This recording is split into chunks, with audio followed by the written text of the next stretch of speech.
Well, good morning. As you can probably see, I have a new studio. Well, it's not a new studio, but well, it is a new studio. Yes, it's a new studio. I have a new studio. As I say, it's a tragedy for me to say the dream is over. I was fired out of Hikers Hostel, but everything is how you use it. So I'll tell you how that came to be. What day is today? It's Monday, Sunday. Today, yesterday was Monday, this is Tuesday. Sunday night I was in the bed. 1 o'clock in the morning, I got this text. From the owner at 1 o'clock in the morning.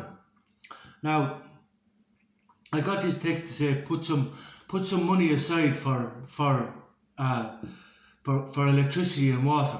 Put some money aside for electricity and water. I looked at it and I said to myself, 1 o'clock in the morning. I said, is this man on drugs? Because I know he's partial like. And I said, with what, dear Liza? With what? And he messaged me back then, said, with the money you're getting off the Recce Master, up with what the Recce Master's paying to stay there. So I messaged him back and I said, the Recce Master is giving me the sum of sweet fuck all. I said, that's what the Recce Master paid me, sweet fuck all. The Recce Master has no money either. And then he messaged me and what was it he said then? Oh yeah, Marlene. So that was the start, and then I have to pay, he has to pay, everyone has to pay. And I said, I asked him straight out, I said, are you on drugs? I said, have you any idea how hard I work? I said, I've no money for food, I've no money for shoes, I've no money for the gym. I said, but there's not a fucking cobweb in the place. I said, the fucking place is spotless, and it's an old hostel, like, it has to be cleaned every fucking day. Every day the spiders spin new webs. The place has to be cleaned every day. I even started to use a Hoover now when I was completely allergic to Hoovers. That's due to, as one girl said, that's due to collective trauma, collective PTSD. So, which is a series of traumatic events. I was allergic to the Hoover, and I had to overcome this. And now you might think I'm being funny. I'm fucking deadly serious. It took a lot to actually overcome my not fear of Hoovers, but my complete, oh my fucking God, it's a Hoover. You know what I mean? If a Hoover's turned on around me, I used to, oh my God, it's a Hoover. You know what I mean? Now, I can remember one particular incident I can remember one incident in particular in a Costa shop. I won't go into it now, but I can remember one particular incident. I thought I was going to fucking kill someone over a fucking Hoover. I honestly thought I was going to kill someone over a Hoover, and that was traumatic. Now I can tell you, just trying to keep it together was traumatic. But anyway, we'll get back to the story. So then he says to me anyway, that I said, he said, well, you may pay or you can or leave tomorrow. Pay or leave tomorrow. Someone has to pay. And I says, I have no guests and you're this and you're that and everything else. And I says, that's fucking grand. I leave tomorrow. This is off text message. I said, I'll leave tomorrow. And I said to myself, next thing he says to me, I'll be up there in the morning. If you're not by me in the morning, I'll kill you. And I just looked at it and I just said, this man is definitely on the drugs. And I was going to reply, give yourself a fucking pinch there. Definitely on the fucking drugs. I was going to reply, give yourself a pinch. And then I just said to myself, you know what? I said in my last video, when you're in a certain situation, there's no need for stress when you're in especially a codependent situation. Because now we could go right into what codependency is, because like I'm in a certain group, and I'll come back to this in a minute, but I'm going to tell you again, what you see in others, look for in yourself first. And I keep reiterating this, This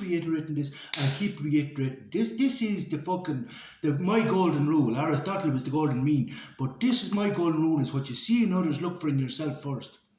Now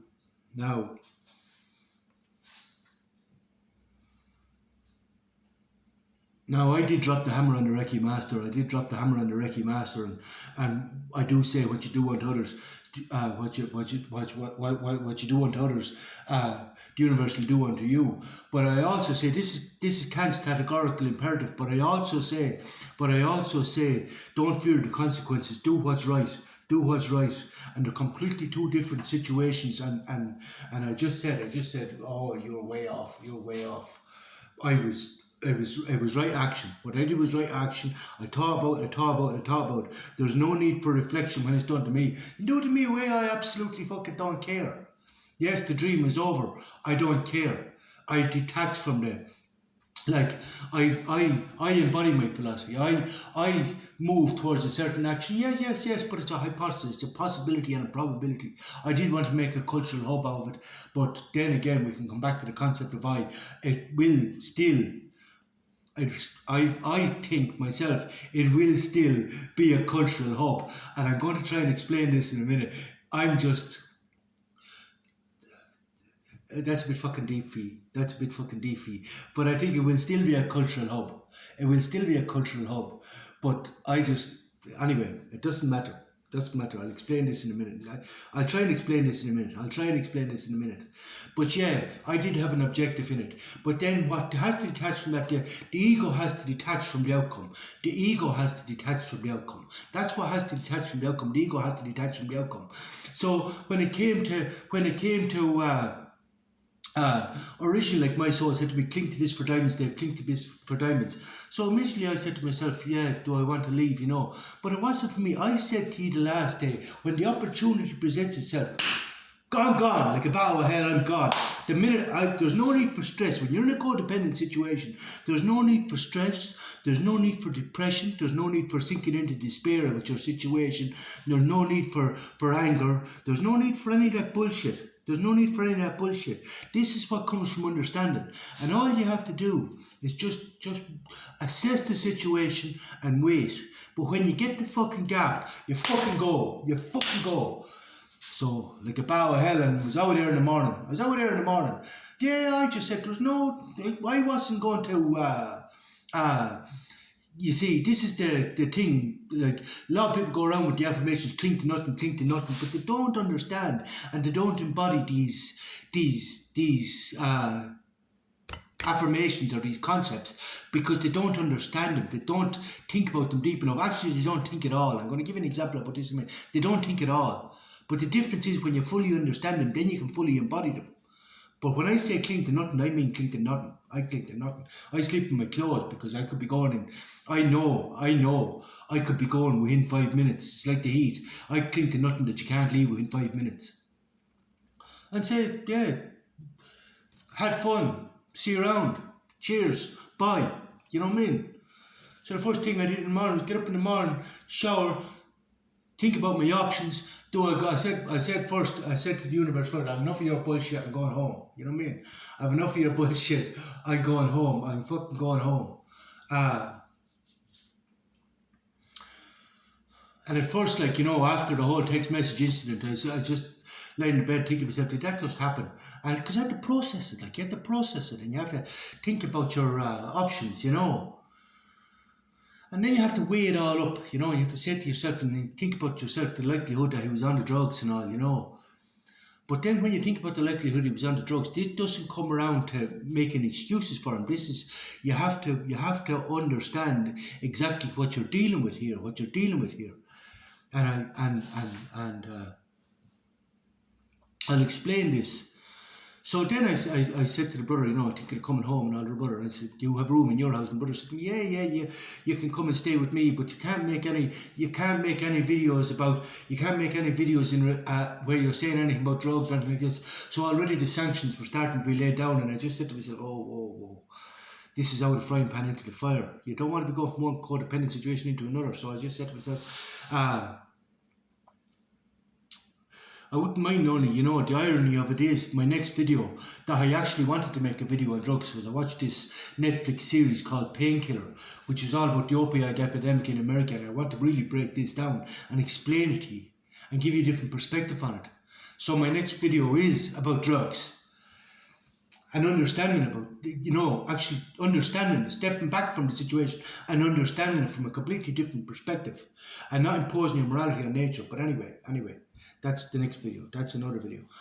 So I said to myself, yeah, that's grand. And then I started saying to the universe, what the fuck are we doing? What the fuck are we doing? But as Axl Rose said, when you're talking to yourself and there's nobody home, that's from Estranged. The song Estranged.